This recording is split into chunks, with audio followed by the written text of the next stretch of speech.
Risking your life for a girl you've known for a week. Why? Because that girl is Anna Kendrick, and you will go to the ends of the goddamn earth, perhaps to the very ends of the universe, to protect an absolute goddess like Anna Kendrick. The Accountant came out in 2016 and was directed by Gavin O'Connor, who did Miracle, as well as Warrior, Heart to Win, The Way Back, and the upcoming sequel, The Accountant 2. So as far as sequel titles go, pretty goddamn basic. Speaking of basic, we get this film starring Ben Affleck as a mathematician named Christian Wolf, or rather Chris, who is very, very good. He has a form of autism that he parlays into doing taxes and bookkeeping and uncover stuff for a very, very powerful individual named Lamar Blackburn, played by John Lithgow. Certainly better here than he was in The Rule of Jenny Penn. Check out my review of that fiasco if you want to know. And ends up finding out that, well, there's more than meets the eye, mathematicians in disguise. So we get flashbacks as to what happened in his earlier life, as opposed to his future life, because that's not how flashbacks work, as far as his father, his mother, his brother too, and he also ends up striking up a relationship, or at least a friendship, with Dana Cummings. I'm not laughing at that last name. How dare you accuse me of that? Anna Kendrick, who I just adore. Absolutely fucking adore. A Simple Favor 2 is coming out. Why are there so many sequels coming out? I need to rewatch A Simple Favor at some point. That being said, this film, because of the aforementioned upcoming sequel, I decided to rewatch it. You know what? I thought the first time it was alright, and now it's alright. It's not necessarily great. The narrative, well, it does come together. The sum of the parts is not as good as everything coming together. There are good parts to it. There's a good story about not treating autistic people as the just shunning them from society. They may think differently, and there's nothing wrong with that. There are plenty of people that have a functioning level of autism out there. I mean, many people are still learning. I'm still learning. I know people that are on various forms of the spectrum. So J.K. Simmons is in this. His character ties in a little bit after a certain event takes place where a bunch of people are killed. That's actually kind of the wraparound scene where people come together and we get this splintered off story that really doesn't go much of anywhere, actually. So it's at a $44 million budget, a $24.7 million opening, $86.2 million U.S. gross, and $155.5 million worldwide. Which raises the question why they wanted to do a sequel to it, because yes, it made its money back and then some, and was a success for the studio. That's not exactly a ringing endorsement of doing a sequel to something 9-something years later. Something that the vast majority of people probably thought was all right. Maybe you thought it was good, but was there really a necessity for a sequel? Well, evidently. So we do start with his parents, Christian's parents, or Chris's parents, at a behavioral clinic, shall we say, about, functioning levels of autism. Chris needs to complete a task. There's this, one missing piece of a puzzle that he has to, complete. He has to finish it. I can identify with having to finish a task. When you set out to do something, you need to finish a task. It's not good to leave shit incomplete. I mean, you can, complete it the next day, but to never go and complete it, it's like doing yard work or watching a movie or, doing a goddamn video. You gotta figure out a way to complete the task. But the mother says when it's somebody else's child, it's a challenge. When it's yours, it's a problem. And the dad also comes from a military background. We jump back and forth with the narrative and stuff like that. And then eventually things take off a little bit. The action scenes aren't too bad. We do get an idea as to how Chris became so good at elite fighting. And if you have not seen this movie, that's about the most spoiler-free premise that I can offer while offering a few little bits of information. So it is on Max. It's also on Amazon if you have an Amazon Prime account. Again, Anna Kendrick looks tremendous. Everybody would fold instantly. She's just gorgeous. And that's really all I have to say there. I do want to shout out Cynthia Adai Robinson, Mima as Mary Beth, and also John Berthal as Brax or Braxton. Jean Smart is in this. Alison Wright is in this. Jean Smart actually is a pretty good character actor as well. And Jeffrey Tambor plays a guy named Francis that ties back to the, events of the beginning of the movie. Not necessarily in a roundabout way, more like in a flat, I guess we should have seen that coming way. Nevertheless, It's on those streaming services if you want to check it out. So now let's get into spoilers. So, essentially, he's very regimented. He has his own set schedule, has to have things a certain way. Again, I think we can all identify with that. He takes it maybe a bit to the extreme. Mary Beth has a record and is forced by Ray King, J.K. Simmons. So her record doesn't become exposed. She can become an agent. She can do all this stuff. Get, a better paying position. She must investigate and figure out who this accountant is, because it ties back to when the Gambino family troop rather, was completely killed in the beginning, and one guy was basically begging for his life. It turns out, obviously, the accountant is Christian, and why is he doing this? He's doing this because, he's tying up some loose ends, and he's also figuring out some stuff going on. Actually, this turned out to be more personal. So, after saving a couple a lot on their taxes, Dolores and Frank, those were the character names, basically he is given carte blanche to come over to their house, their farmland, and do some shooting. He shoots some melons. That's not a euphemism or a thing about breast implants. And we see his time in jail. He's talking to Francis. Francis teaches him about various things like searching for lost money, and Christian learns quite a bit, learns how to read emotions. We get some stuff back about, how the dad taught his sons how to fight. There's a robotics company that Lamar heads along with Rita, and it turned, obviously John Lithgow is evil, and Braxton, by the way, did not disappear. He's just known as Brax. So now his dad is suddenly going to be up on the goddamn ceiling like the Hump. Nobody that has not watched Adult Swim will get what the fuck I'm saying.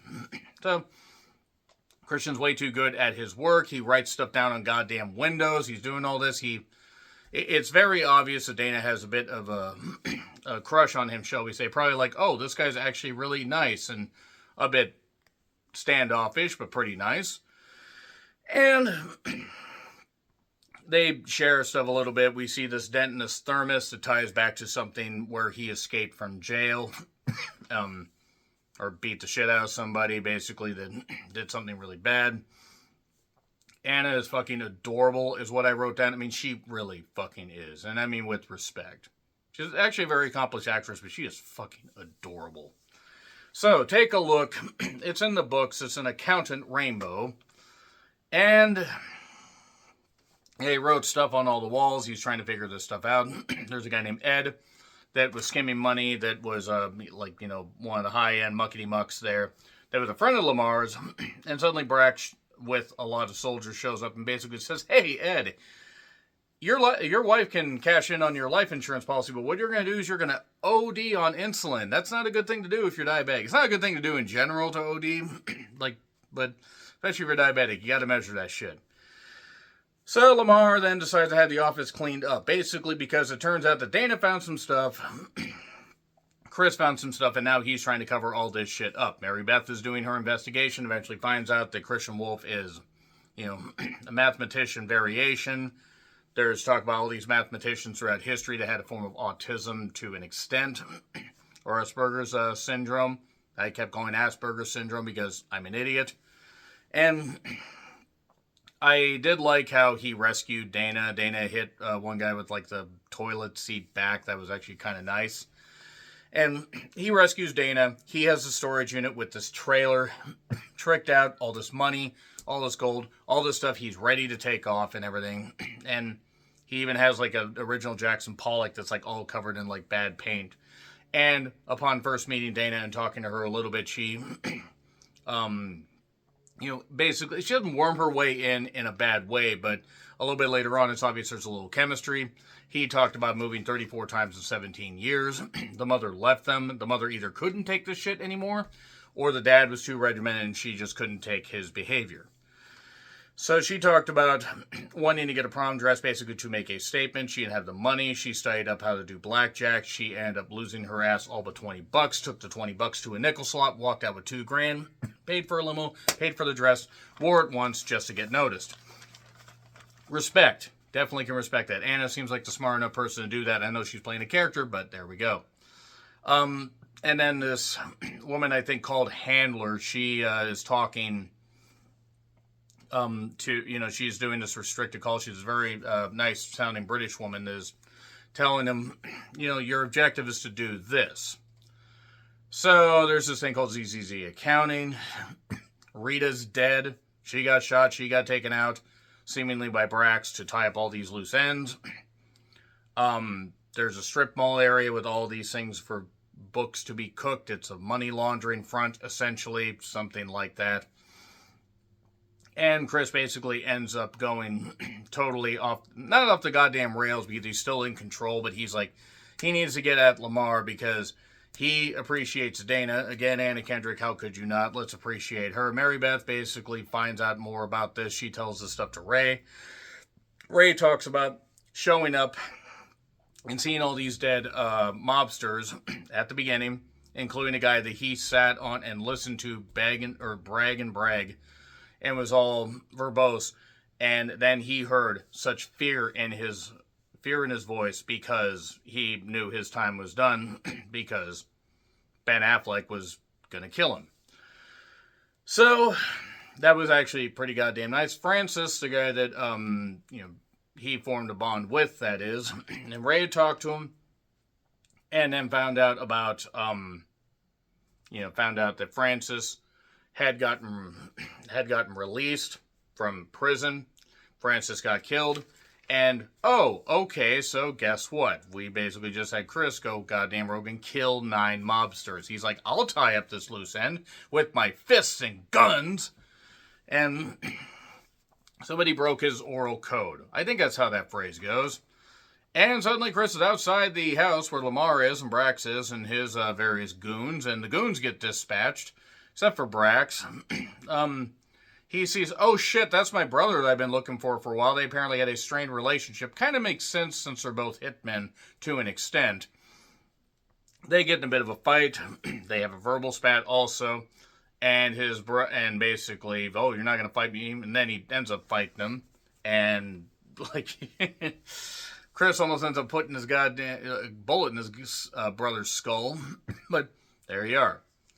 So then Lamar gives some speech about robotics, and I've done all these great things, and you know what that's like? Yeah, boom, and he shoots him in the head. So, John Lithgow's dead. Not very good villainry work in this.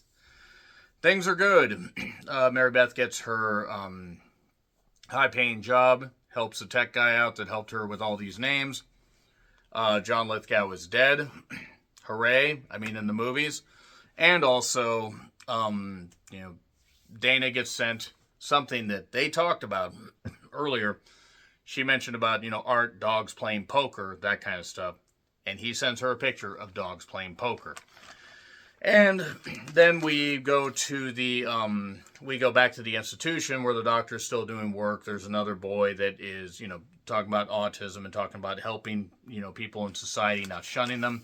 And there's this girl that's very much an adult that hasn't verbalized in a while, but she verbalizes through a superpowered computer. And that's the same girl earlier on when Chris could not finish the puzzle, the Muhammad Ali puzzle that was shown there.